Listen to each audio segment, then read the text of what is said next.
Hey guys, this is Maya and you are on my channel Bookshot. If you are new on this channel, here I talk all about books, and if you are interested in books, make sure you stay tuned with Bookshot. I just finished reading The Midnight Library by Matt Haig, and before I forget something, I thought I should pour out my thoughts here. So here I am with my take on The Midnight Library by Matt Haig.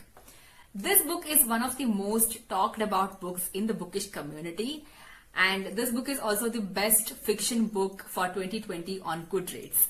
Without further ado, let's see what this book has and what is my take on the book. First things first, The Midnight Library is a book with a beautiful concept. The storyline goes something like this. There is this 35-year-old lady named Nora who is completely disappointed with her life. She recently lost her job. She lost her cat, who was her only companion in life. She has a brother with whom she has almost lost contact. Her parents are dead long ago and she recently had a breakup. With all these things happening in her life, she totally feels disappointed and she feels like there is no purpose for her to live in this world. And hence she tries to kill herself. She takes overdose of some pills and tries to commit suicide. And then Nora happens to open her eyes in a library, and this library is called the Midnight Library. It is called the Midnight Library because she reaches there exactly at the midnight. This Midnight Library is a place that falls somewhere between Nora's life and Nora's death. There is a librarian as well in this place, and that character is quite interesting. The fascinating thing about this library is that here Nora gets a chance to live her unlived lives, which basically means we all have some kind of regrets in our life, right?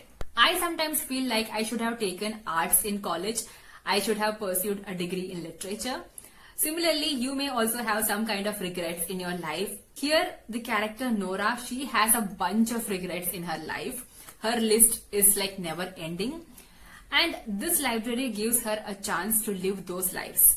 She can choose any book from that library and get into a life which she thinks she could have lived if she had chosen a different path at some point in her life. Through this story, Matt Haig is trying to tell us how precious our lives are.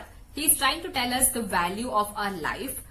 To be honest, this book is very predictable. You know where it is going and you exactly know how it is going to end. But you still want to keep reading because you just want to see what if people could play around different choices in their lives. While I was reading this book, I also started listening to the audiobook of Reasons to Be Alive, Matt Haig's another book where he talks about depression in detail. That is a book where he tells us his own experience of going through depression, how he felt when he was in depression, what were the thoughts that crossed his mind at that point in his life. He also says that depression is different for different people. The feelings that people go through is very subjective. But one thing that struck my attention was he said that when he was in depression, he felt like he do not want to live. It doesn't exactly mean that he want to die, but he just didn't want to live his life. That's what I saw in Nora in this book.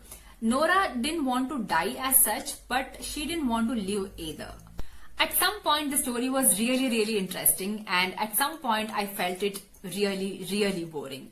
Let me be very honest with this. But I totally understand the concept of this book. I really appreciate the concept of the Midnight Library and how things are being told in this book. And I also understand why this kind of a story is being told to us. But at some point, I really wanted this to stop.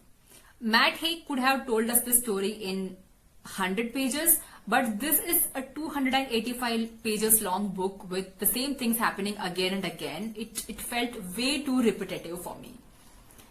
This is indeed a very beautiful book, but it really eats a lot of your patience.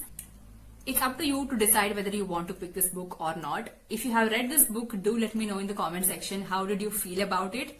That was my take on the book. See you in my next video. Till then, take care, stay safe, bye bye.